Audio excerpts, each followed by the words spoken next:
Broadly speaking, there are two modes of amending the Constitution. First, informal method and formal method. Under informal method of amendment, the letter or the wording of the law does not change, but its meaning and import changes. This method includes amendment by changing a well-established convention and amendment by changing the interpretation of the Constitution. Under formal method of amendment, the text of law changes, that is, the written provision of the Constitution is changed by way of addition, variation, or repeal. Formal method of amendment is contained under Article 368 of the Constitution. The Constitution of India, in its part 20th, contains only one article, that's Article 368, which deals with the power of the Parliament to amend the Constitution and procedure for its amendment.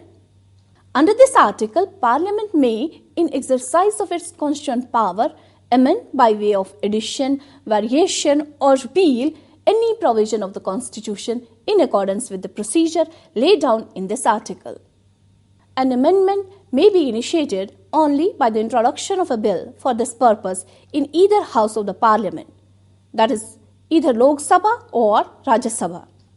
The bill can be introduced either by a minister or by a private member and does not require prior permission of the President. The bill must be passed in each house by special majority, that is, a majority of more than 50% of the total membership of the house and a majority of 2/3 of members of the house present and voting. Each house must pass the bill separately. In case of a disagreement between two houses, there is no provision for holding a joint sitting of two houses for the purpose of deliberation and passage of bill. If the bill seeks to amend the federal provisions of the Constitution, it must also be ratified by the legislatures of half of the states by a simple majority, that is, a majority of the members of the House present and voting. After duly passed by both the houses of the Parliament and ratified by the state legislatures, wherever necessary, the bill is presented to the President for assent. The President must give his assent to the bill. He can neither withhold his assent to the bill nor return the bill for reconsideration of the Parliament. After the President's assent, the bill becomes an act, that is, a Constitutional Amendment Act, and the Constitution stands amended in accordance with the terms of the Act.